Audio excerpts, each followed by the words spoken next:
So, ladies and gentlemen, HNG is officially shutting down within the next couple of days, I think. At least that's what the developers announced. I figured I would go through all of the soldiers, equipment, vehicles that I've managed to gather up over the many years that I've played this game for.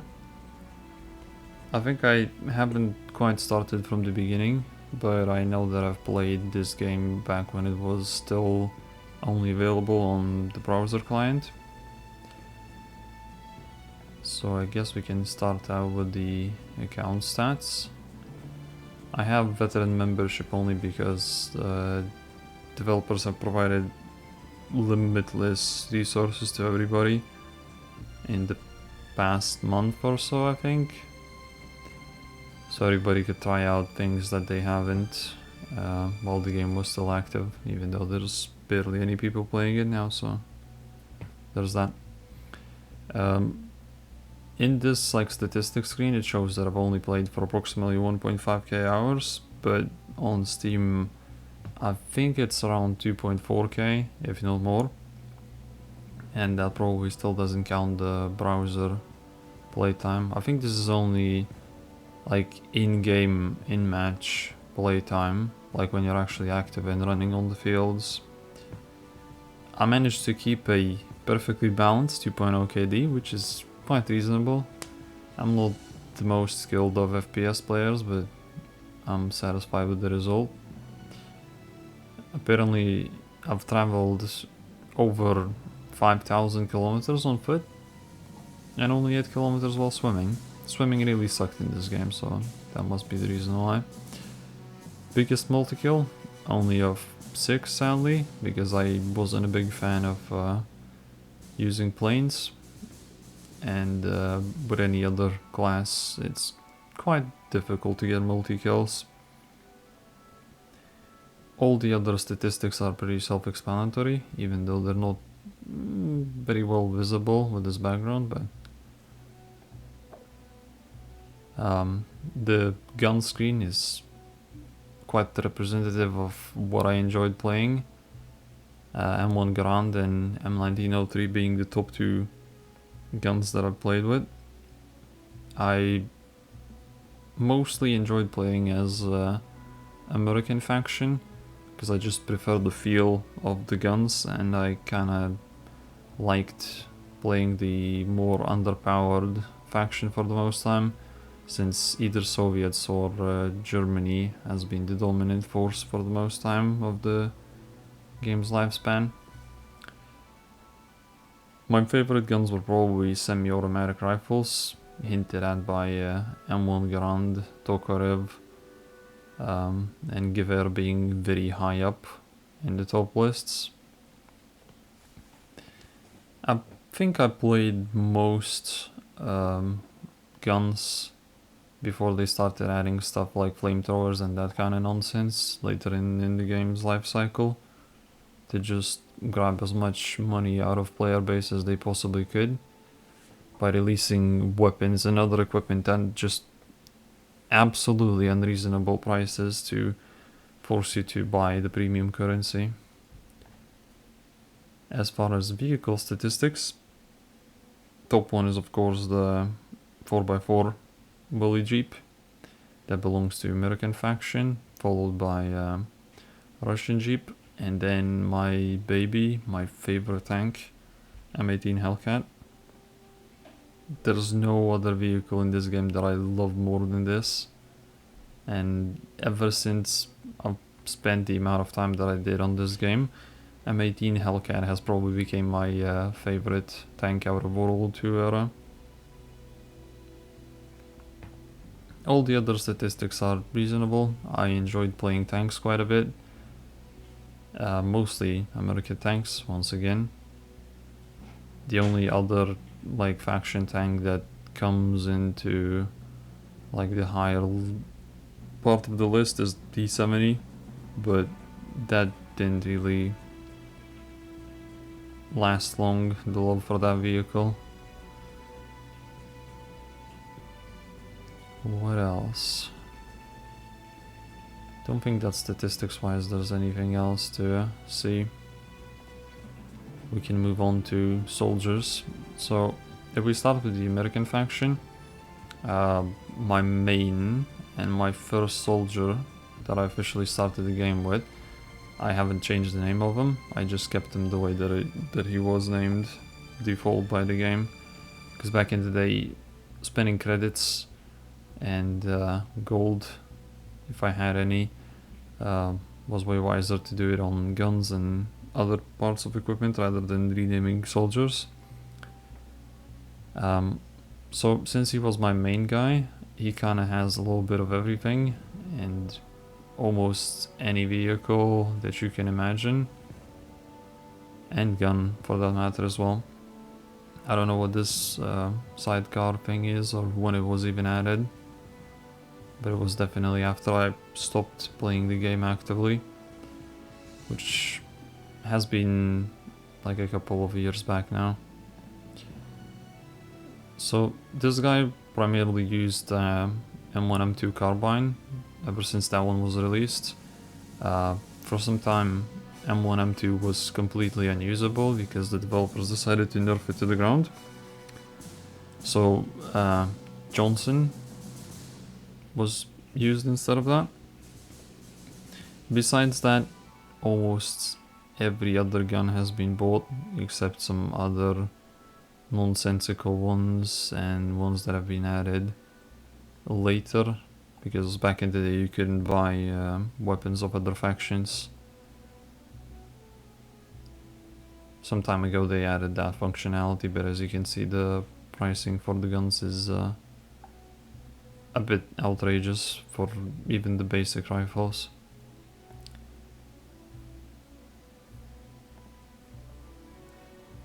But at the base of it, Americans had access to M1 Garand as a starter rifle, M3 Grease Gun as the starter SMG.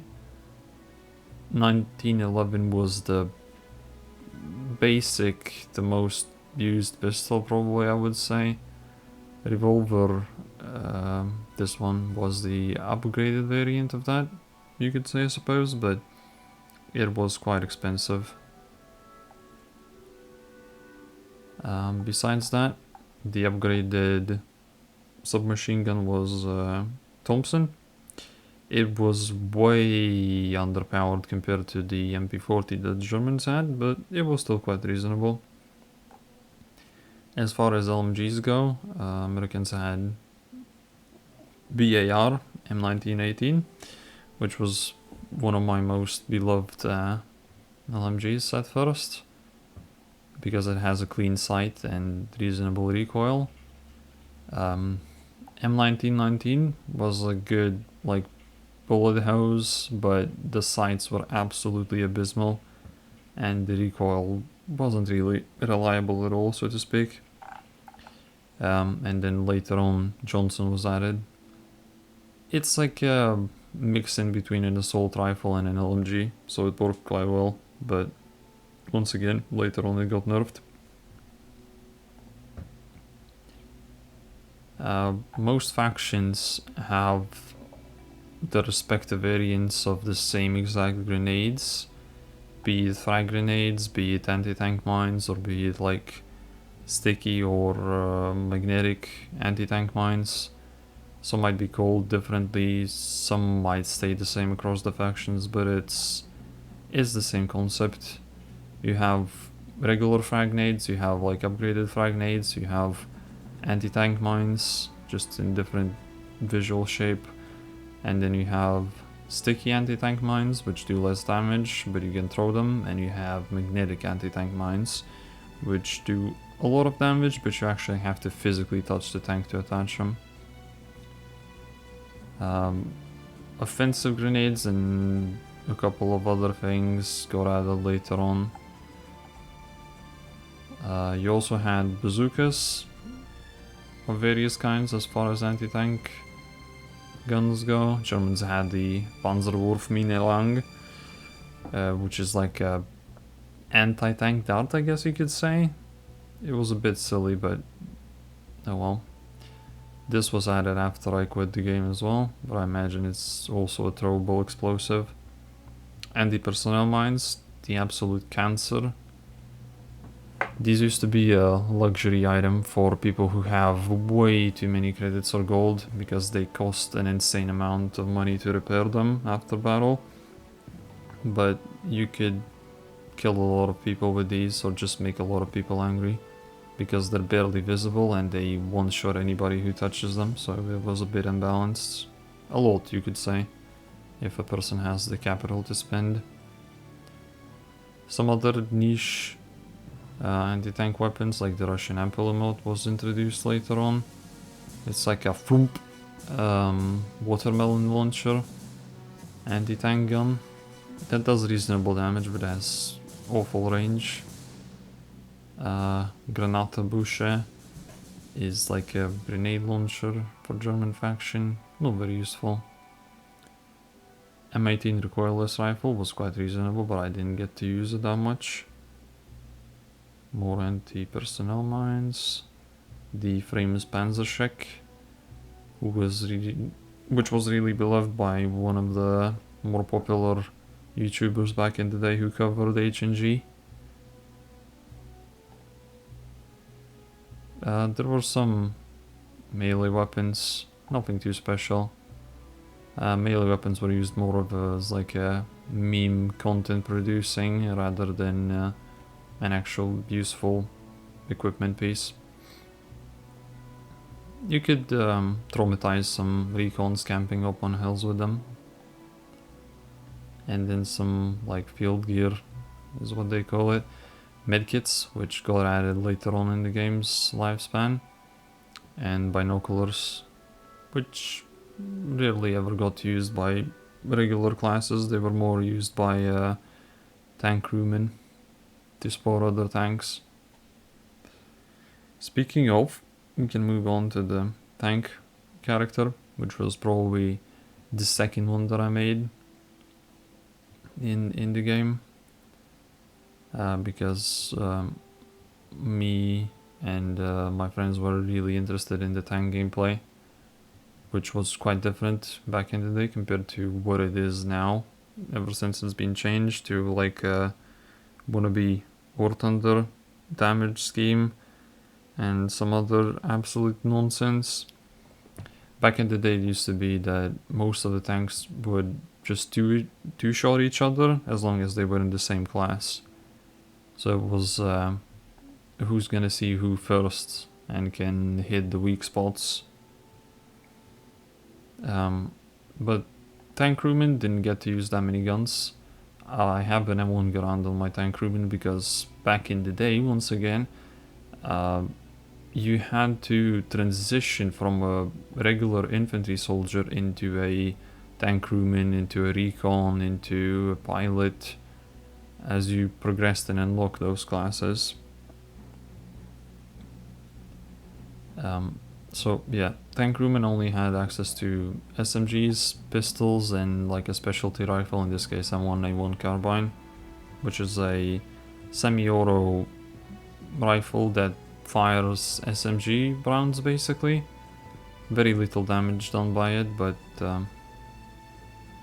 it came in handy from time to time. Like, I guess you could say this is like 30 damage or thereabout.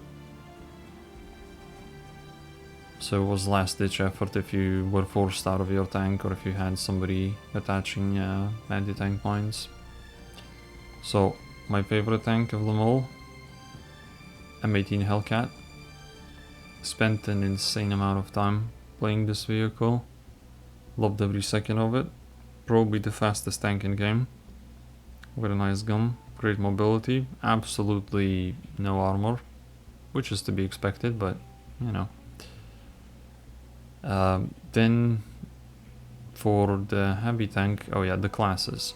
So this symbol was used for tank destroyers, heavy tanks, heavy tank destroyers, and light tanks. As far as tank destroyers, Americans also had M10, which was introduced way later after the M18 Hellcat.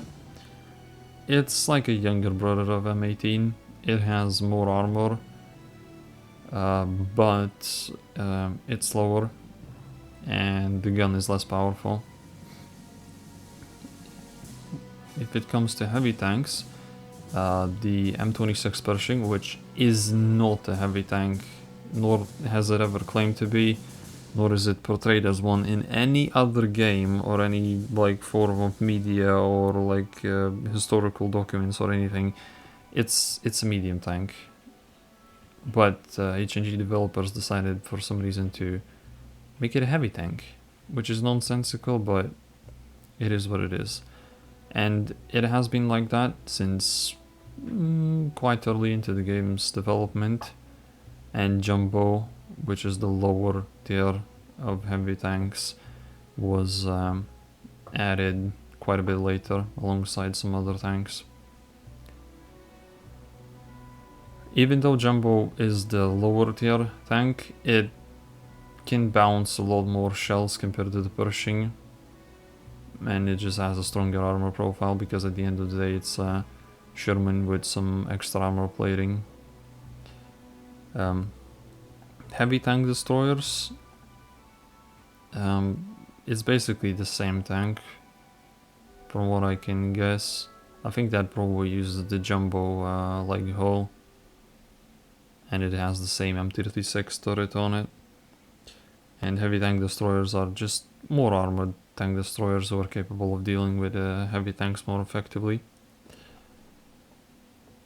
I haven't really enjoyed playing them because heavy tank role was absolutely dominated by Tiger 2 and Tiger 1 tanks. Tiger 2 has probably been the strongest tank in game since it was released, and it hasn't really changed for some reason, but it is what it is. Light tanks wise, Americans had M2A2, which is a double turreted tank. It has a stronger machine gun on the left turret, which is commanded by the owner, main user of the tank, and the right one, which is like an auxiliary turret, which can be commanded by a passenger. These had a time in game's life cycle where they were the most powerful tank due to absolutely messed up physics, when the game devs decided that it was probably a cool idea to try to take on War Thunder damage model and that kind of thing, and they failed at it miserably, but at least we got some fun memories with this little beast. M5A1 Stuart is the quintessential generic light tank. It was cheap to spawn, it has a reasonable single fire cannon, it had little armor to speak of, it was a bit chubby since it has that like cuboid looking hull structure, but it was a nice vehicle, I enjoyed playing it.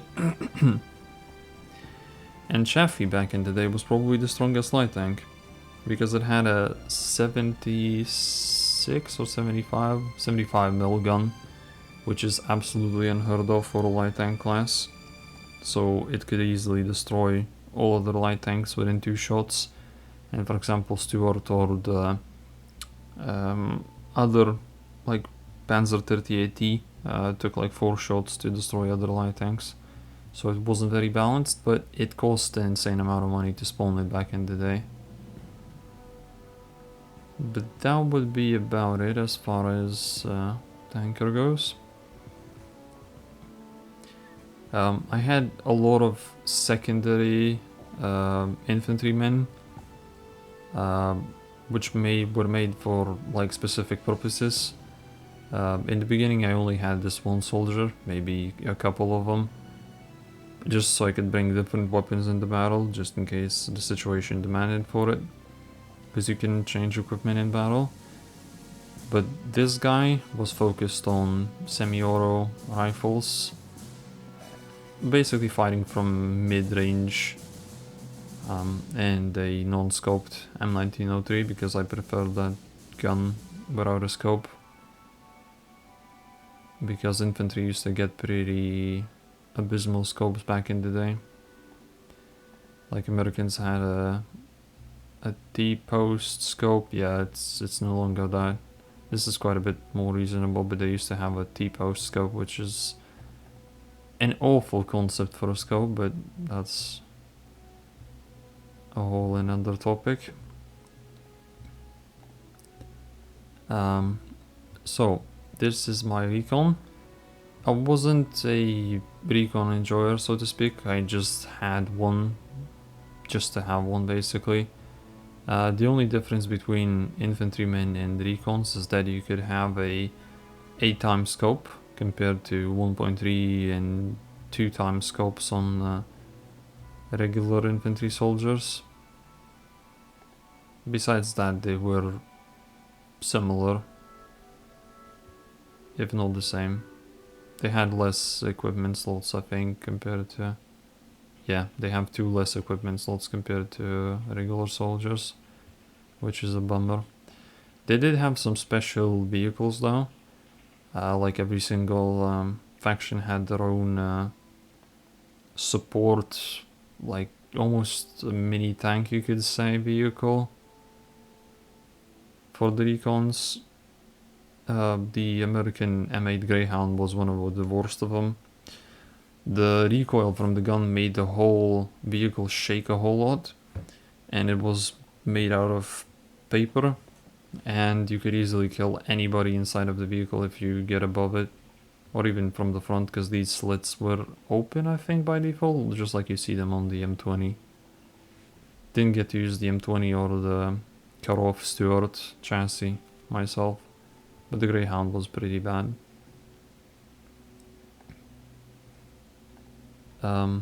This guy, I think, was designated specifically to using the M1903 with a scope. So like an infantry sniper, if you will. And as you can see, it maxes out at 1.9 times zoom.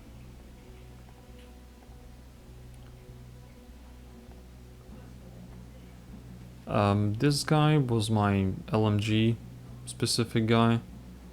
I didn't really enjoy using LMGs that much, besides the BAR and Johnson. But this guy didn't even have them because I had Johnson as my main gun on the main soldier for a while, so there was no point. This guy, as its name would suggest, is like a backup soldier if I get extremely upset by tanks and I cannot reach them like physically and I have to shoot them from far. Bazookas used to cost a lot of money, but it was like a last-ditch effort to get rid of, or at least annoy, enemy tanks or APCs and other vehicles. John Cena was my main close quarters guy with an SMG. And some nades, of course, to force people out of hard to reach spots, because there were quite a few of them in this game, like in attics of buildings and other obscure locations.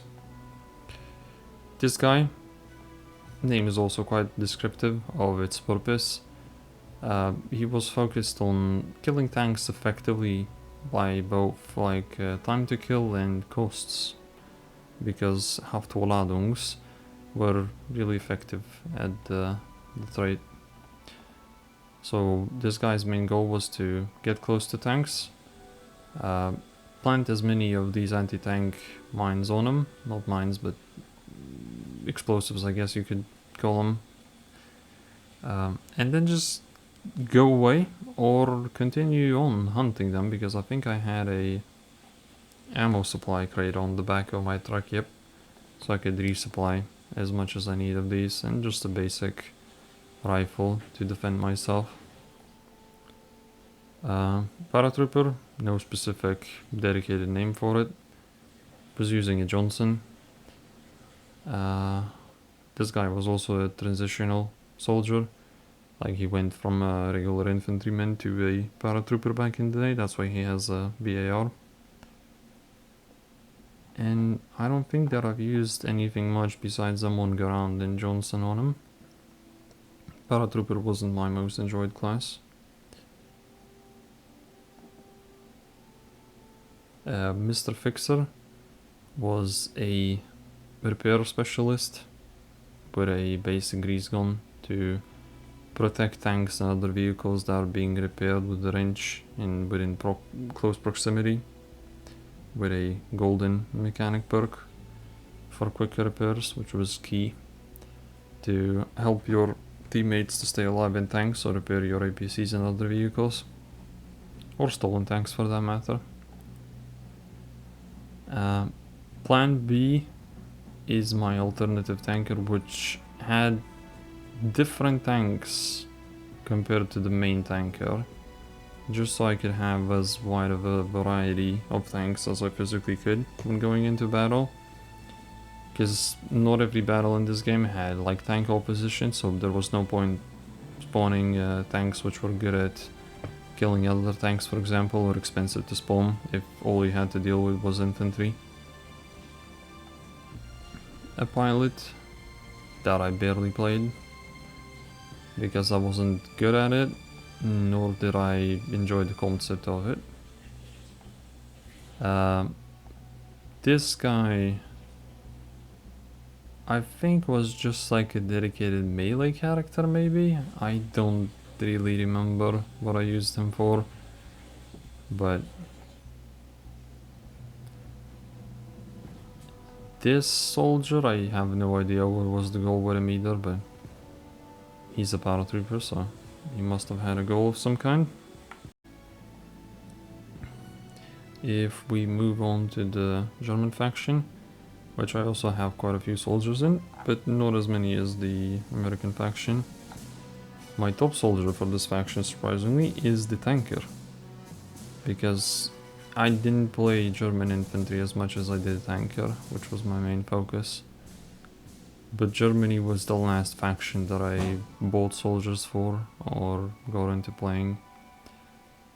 So this guy had all the light tanks, but I ended up using Panzerkampfwagen 2 the most, because it was cheap to spawn and it had a reasonable gun in the later stages of the game. In the earlier ones, Luke's was definitely the best in class, with its stupid 20mm cannon. Mediums wise, Panther was the absolute king, and broken for that matter, I guess you could also say. But in the later stages I used Panzer III because it was cheap to spawn and it did what it was supposed to.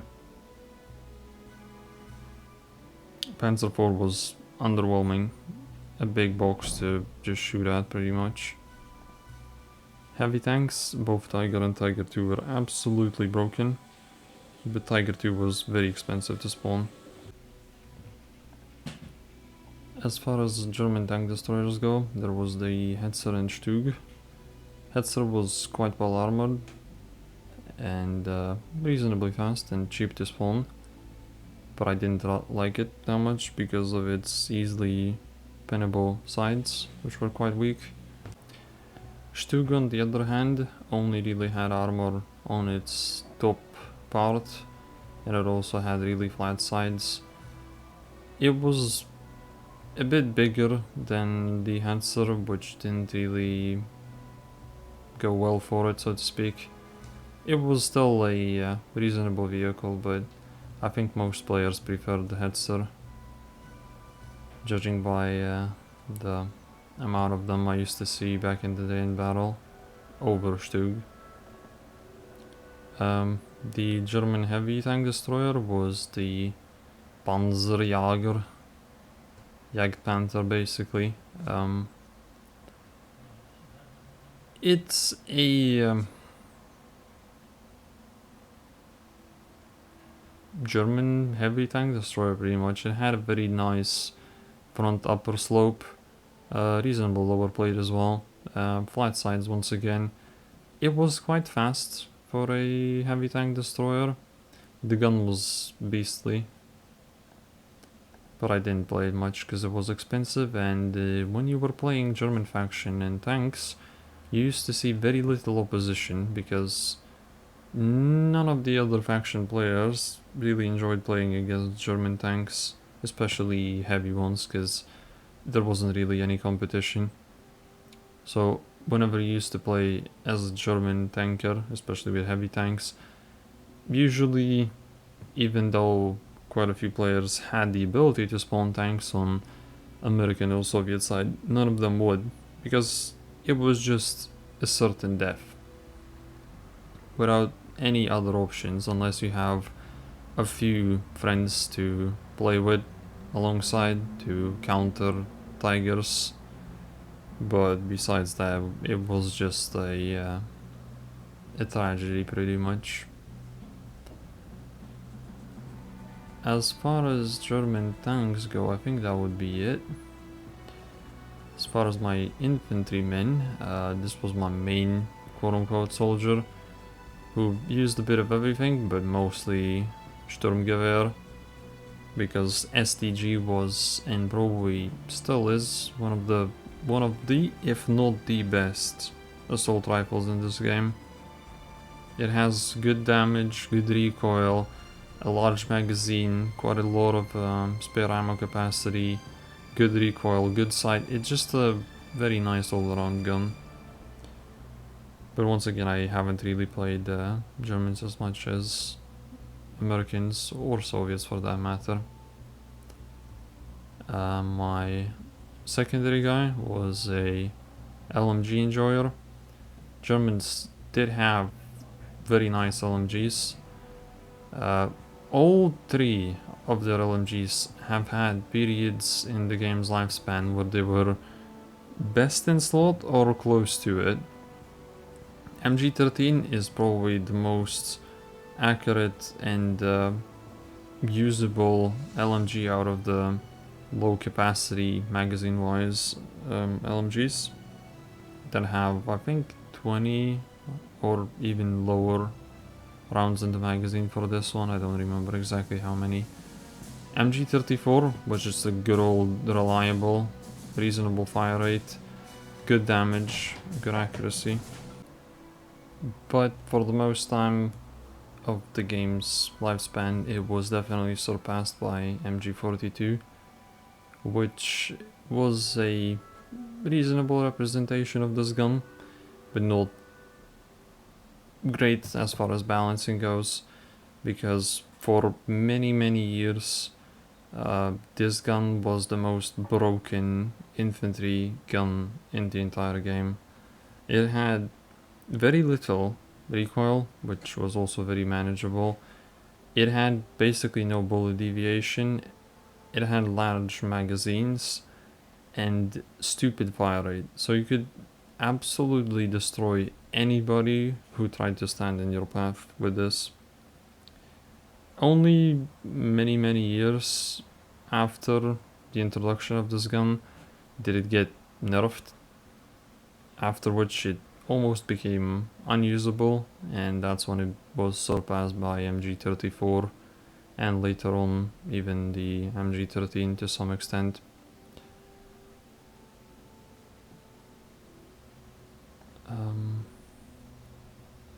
This guy, besides representing my nationality, is using MP40 or just like a close quarters breach soldier, just like my Thompson infantryman for American faction was.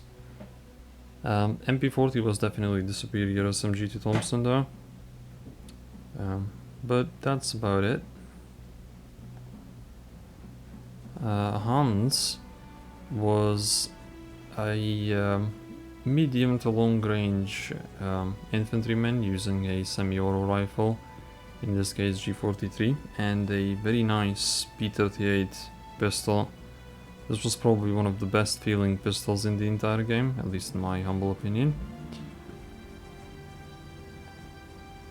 My recon had just a generic Kar98 rifle and a budget pistol because I didn't play the sniper guy enough to invest into better pistols.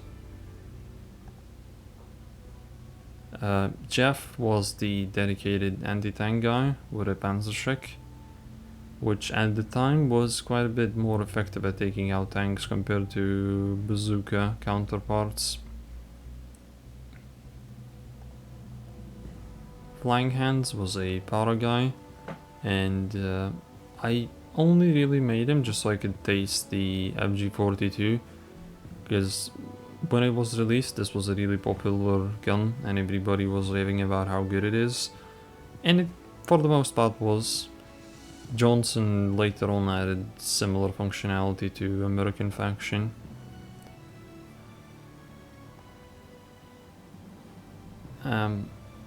Adolf's Child was just one of my many pre-made soldiers that I probably had some kind of purpose for in the future, but I didn't elaborate on it. This guy was a close proximity anti-tank soldier though, that's clear by the equipment that he had. Pilot follows a similar theme as the American one, except even more barren, with only the beginner plane, because I didn't really play with him at all, like at all. Just bought him so I could have him. That will be it as far as my own personal soldiers went. But as far as German guns go, you had the basic standard issue G43. You had a Kar 98 for bolt action, C96, P08, and P38 for pistols. The starter single slot pistols weren't used that much by the community because they were not very powerful, not very accurate, and just meh.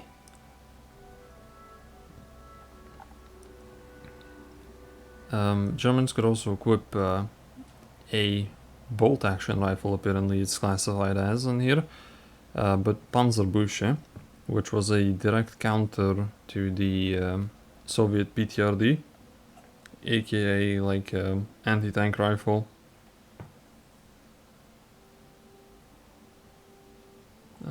They had a MP34 and MP40 submachine guns, which were both quite reasonable, excelled well in their accuracy department and hip firing capabilities, and they were just generally good SMGs. In the LMGs department, as I mentioned, they had MG13, which was introduced quite late into the game, and MG34 and MG42, which were the OGs. And of course not to mention the STG-44, which was the only German assault rifle.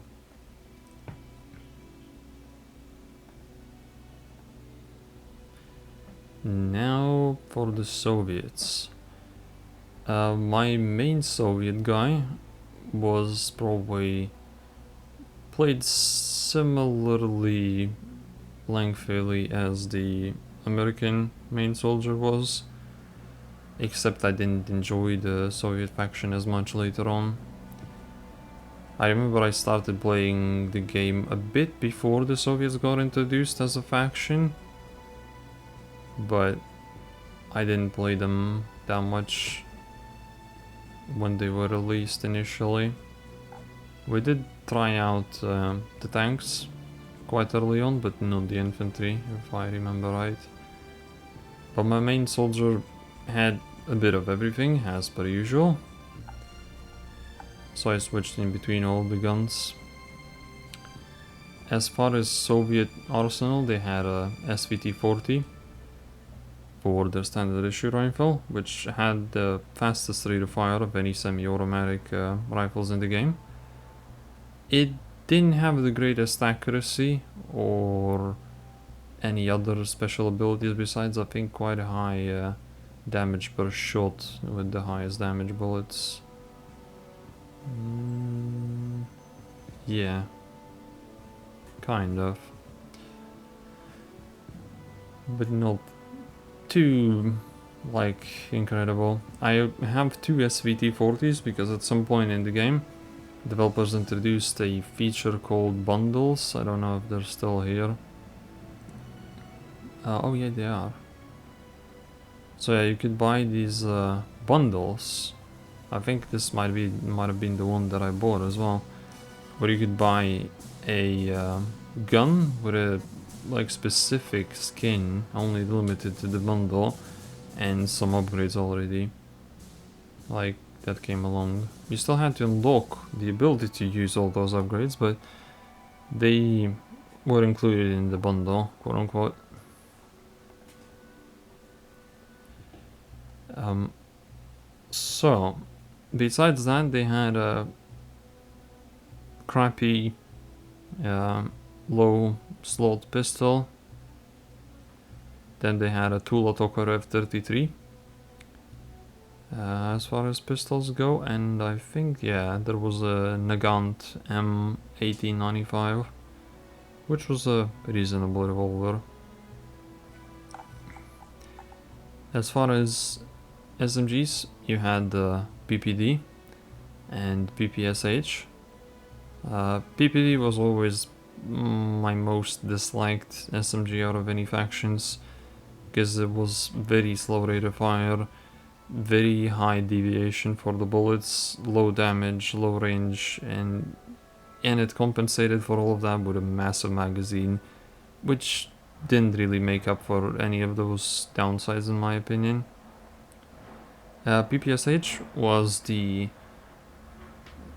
Soviet counterpart to the German MG42 to some extent, because this was a bullet hose, way less accurate, way less damaging, and way less scary. But nonetheless, it was a great close quarters gun up until it got nerfed. PPS-43 was introduced quite a bit later, and it was more closer to an assault rifle rather than an SMG, because it had quite high average damage, which was like, I guess you could say like 27 or something like that by this graph. With some bullets you could bring it up to like 40 nearly, which is absurd for an SMG, but it is what it is. It was the most universal out of the 3 Soviet SMGs, and was used by most of the community who had the money to buy one once it was released. LMG wise, for the longest time Soviets only had the DP-28, and it was a good old reliable LMG. Good damage, good range, just a nice gun. The magazine on top blocked quite a bit of the view, but it was bearable. Then later on they got the DT-29, which was a similar concept, just like different in some statistics. It was neither worse nor better, just similar, yet different in some ways. And then lastly we got the AVS-36, which was a great assault rifle, though a bit flawed with its tiny 15 round magazine, but it definitely made up for that with a high potential damage if you used bullet upgrades, and the high rate of fire, and just like overall comfort of using it, because even with default ammo the spread was quite tight. But yeah, the magazine was a big downside. Tanks now. I played Soviet tanks quite a lot, not as much as Americans once again, but quite a lot. For light tanks, they had T-26 as the starter tank that had a reasonable cannon on it. T-38 was the starter tank with a tiny little machine gun on it. The only redeeming feature of this tank was that it was a boat, an amphibious vehicle, but it absolutely sucked at it, like it really did, and it was probably the worst light tank out of all, because it had very low damage on its machine gun, very low penetration, and it was a pushover almost, you could say. T-26 was one of the weakest intermediary light tanks. It had a decent cannon, but it had absolutely no armor and it was very tall and reasonably slow. BT-7 was the speed demon of the Soviet nation, but it didn't have that much better gun compared to T-26. And it was also very long, which didn't help it. T-70 was probably the most stealthy of the Soviet tanks. It had a really nice upper glacis plate that could bounce pretty much every single other light tank shells, and it was reasonably fast.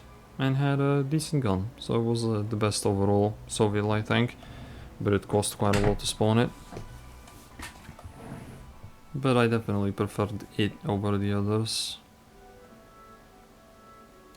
Medium tanks wise, we have the iconic T-34s in both 76mm gun variant and the 85 one. 85 was definitely the superior tank to the 76, but both of them had their purpose in battle, because this was way cheaper to spawn than this, and yeah. T-28 was a bit of an abomination. It was a big Chungus tank that could house quite a few players in. It was more of a meme than an actual usable tank. The 76mm short stubby cannon was absolutely useless, and all of the other machine guns everywhere around the tank, like this one, and there's one in the back, I think, of the turret, they couldn't save you if somebody really wanted to destroy the tank. They really couldn't. They could try, but that was about it. My favorite ones were probably the 76 and the 85. 85 was a bit chunky, but 76 was lower powered, so. Heavy tanks wise, IS-2 was in here since the beginning. It's a typical Soviet tank with a 122mm derp cannon, is what it would be called almost in World of Tanks. Wasn't the most accurate. Its heat was famously laughed at by the whole community because it had a very weird curvature to the shots, because the projectile used to fall off a whole lot. I don't know if it still does, I haven't played it in a long time, but it used to. And the KV-85 was added about the same time that the Jumbo Sherman was for the Americans. It was an inferior tank in every single way, and I didn't enjoy playing it that much, but it was cheaper.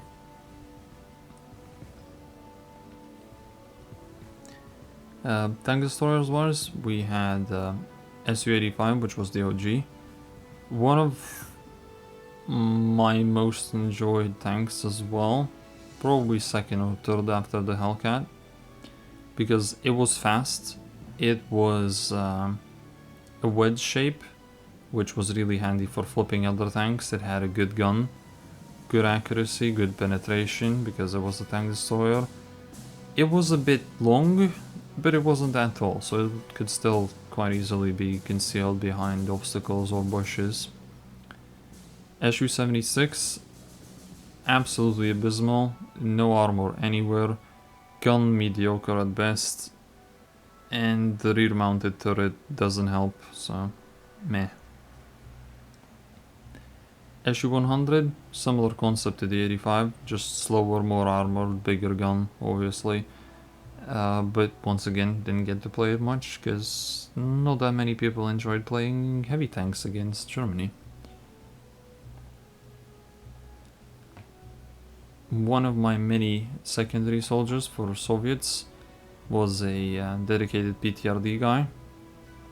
Back in the day, this used to be the only anti-tank rifle in the game, so it was a very novelty item. It cost a whole lot, and it had a lot of firepower, because you could one-shot a player, an infantry player, in any part of the body from any distance, I guess you could say, with a single round, which made sense. Against tanks, it wasn't that effective. For example, medium tanks and especially heavy tanks, you could probably only penetrate the roofs of or engine decks, even though that later on got patched, I think. But against more lightly armored tanks, it was quite a menace. And especially if you had a couple of players using these, it was fun times.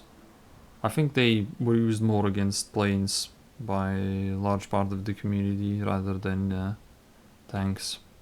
Destroying cars was also fun, because if you could hit the engine of a car straight on. You could just one-shot the cars, and you could get every single kill for as many players as there were in the car.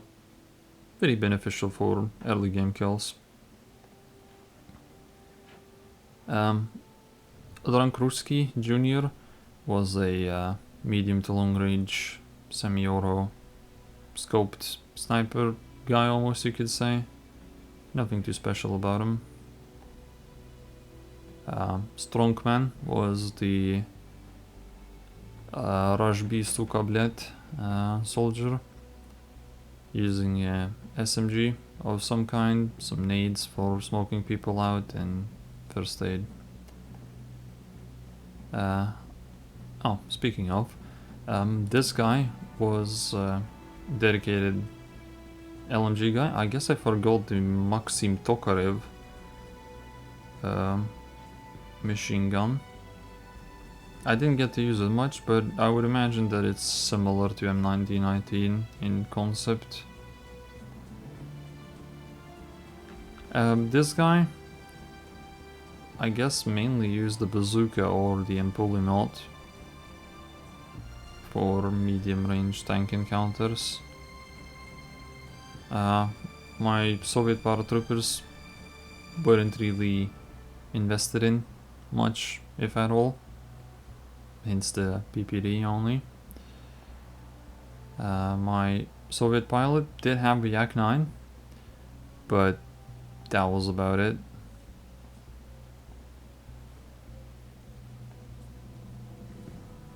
Vladimir was one of my many secondary soldiers. This one was specifically dedicated to repairing vehicles, which was shown by the mechanic badge.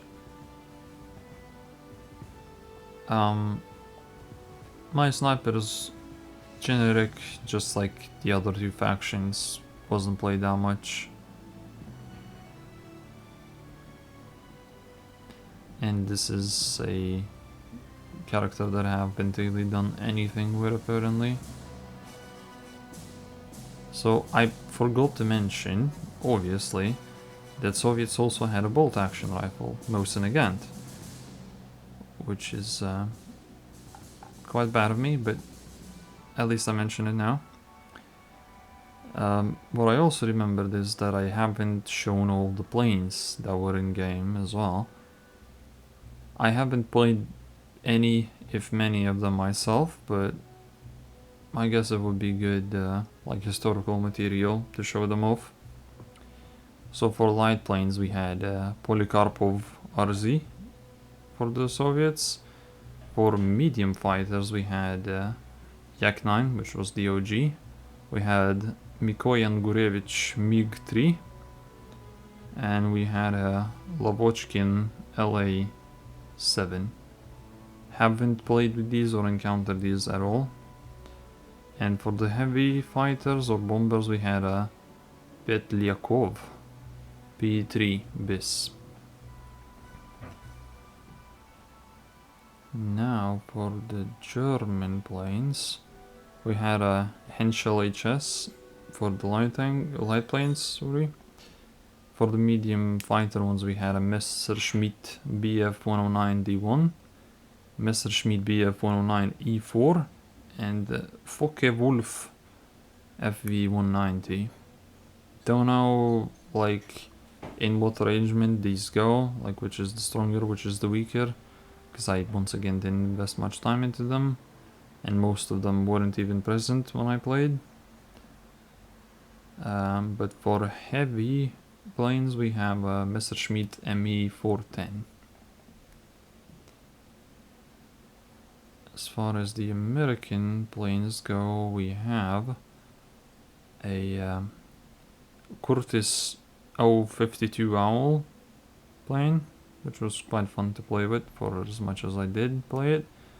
For the mediums we had a Seversky P-35A, which is a weird name for an American plane, but it is what it is. Then we had a Curtiss P-40N Warhawk and a P-51D Mustang. And for the heavy ones we had a P-38 Lightning. I think that covers most of the weapons, equipment, secondary like novelty items, and vehicles and planes for all factions. There were, of course, some lesser used or less important vehicles like the amphibians. I guess I could mention the other like characteristics of vehicles. For example, all factions had a motorcycle of some sort. Americans and Soviets had pretty much the same exact model, just different labeling. They also have very similar concept of cars.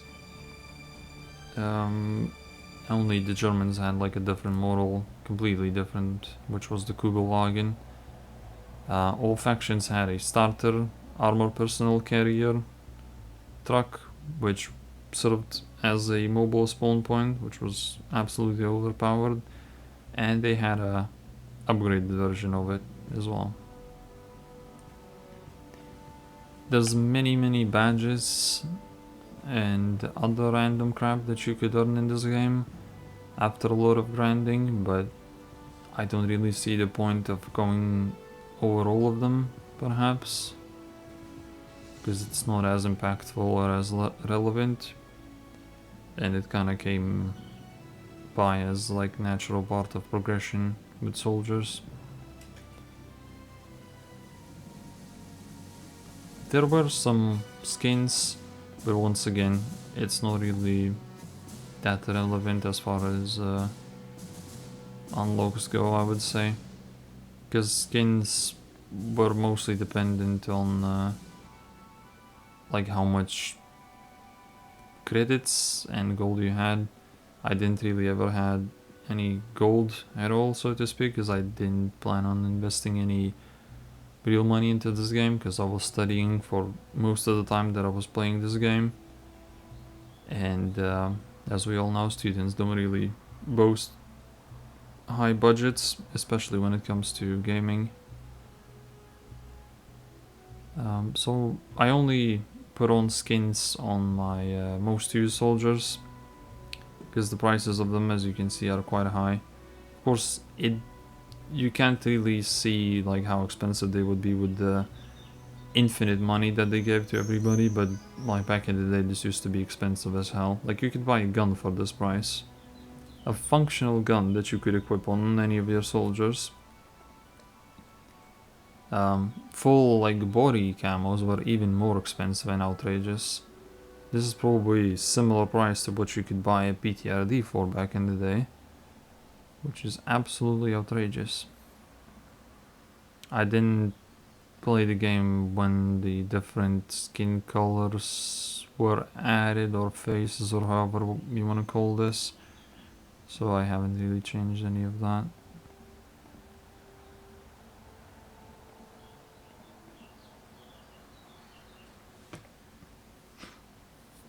But I think that might be about it as far as like my soldiers and unlocks go. I haven't really participated in the war section of the game. I did have some assault teams, but it wasn't my goal in the game to participate in the RTS section of it.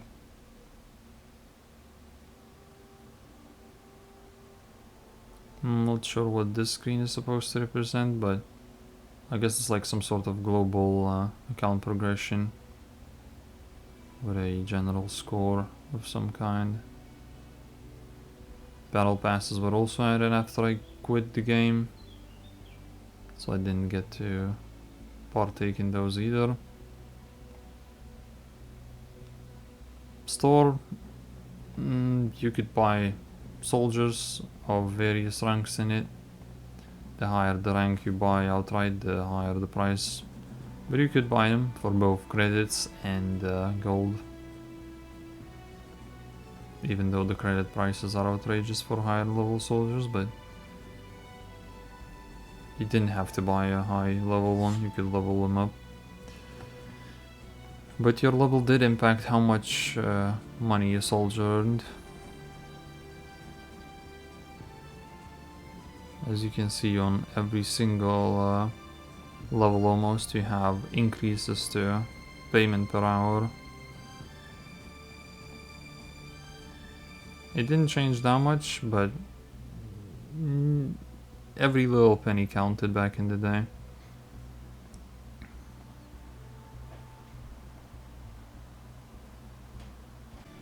And I think that might be most, if not all, that I wanted to show.